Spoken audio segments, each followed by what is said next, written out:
उत्तराखंड के मुख्यमंत्री पुष्कर सिंह धामी ने यूकॉस्ट परिसर में निर्माणाधीन साइंस सिटी परियोजना का निरीक्षण और विज्ञान प्रौद्योगिकी एवं नवाचार नीति परिसंवाद में हिस्सा लिया।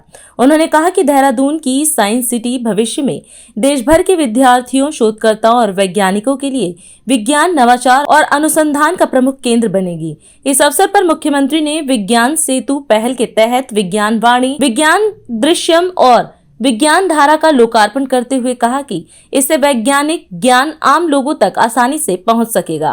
मुझे ये देखकर अत्यंत प्रसन्नता हुई कि अनेक महत्वाकांक्षी परियोजनाएं आज यहाँ पर बहुत आकार ले रही हैं और आने वाले समय में मुझे पूरा विश्वास है कि ये साइंस सिटी केवल उत्तराखंड की नहीं बल्कि पूरे देश के विद्यार्थियों के लिए, शोधकर्ताओं के लिए, वैज्ञानिकों के लिए, विज्ञान और नवाचार और अनुसंधान के क्षेत्र में काम करने वालों के लिए एक बहुत बड़ा, एक अग्रणी केंद्र के रूप में उभर कर सामने आएगी। जिस प्रकार का यहाँ पर काम चल रहा है और जिस प्रकार की यहाँ की कल्पना की गई है, हमारे यहाँ के युवा, नवोदित,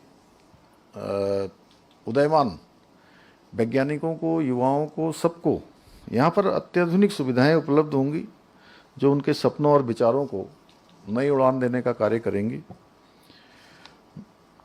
आज यहाँ पर हमें विज्ञान सेतु की परिकल्पना के अंतर्गत 3 महत्वपूर्ण पहलों में सामुदायिक विज्ञान रेडियो विज्ञान वाणी, 88.8 मेगाहर्ट्ज विज्ञान दृश्यम तथा विज्ञान धारा का भी लोकार्पण करने का सौभाग्य मुझे और हम सबको यहाँ पर प्राप्त हुआ। और ये तीनों ही अभिनव पहल प्रयोगशालाओं के जटिल ज्ञान को उत्तराखंड के अंतिम छोर पर खड़े व्यक्ति तक पहुंचाने का बहुत महत्वपूर्ण कार्य करेंगी। बहुत सारी हमको सुविधाएं होंगी, बहुत सारे जो संदेश हम आम जन तक पहुंचाना चाहते हैं उसमें ये बहुत सहायक सिद्ध होंगी। भाइयों बहनों, आज का ये अवसर इसलिए विशेष है क्योंकि अब हम सब अभी हरेला सप्ताह भी मना रहे हैं।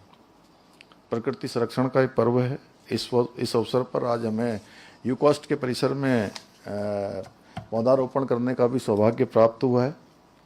जैसा कि हम सभी जानते हैं, हरेला केवल एक त्यौहार नहीं है बल्कि प्रकृति के प्रति हमारी आस्था, पर्यावरण संरक्षण के प्रति हमारी जिम्मेदारी, प्रतिबद्धता और आने वाली पीढ़ियों के लिए ये दायित्व का भी एक प्रतीक पर्व है और हमारे पूर्वजों की उसी दूरदर्शी सोच का ये जीवंत प्रमाण है जिसने प्रकृति और मानव के बीच संतुलन बनाए रखने का कार्य हम सबको सौंपा है। हमारा हिमालय ही हमारी सबसे बड़ी शक्ति है और हमारी जैव विविधता, अमूल्य औषधि वनस्पतियाँ, 12मासी जल स्रोत, जैविक कृषि, समृद्ध सांस्कृतिक धरोहर, ये हमारी असली ताकत है, हमारी असली पूंजी है। और हमारा स्पष्ट विश्वास है कि यदि हम अपनी स्थानीय समस्याओं के स्थानीय और वैज्ञानिक समाधान विकसित कर लें, इस दिशा में खोज कर लें, अनुसंधान कर लें, शोध कर लें, तो उत्तराखंड पूरे देश के लिए विकास का एक आदर्श मॉडल बन सकता है। और इसी सोच के साथ हमने STI पॉलिसी को तैयार किया है।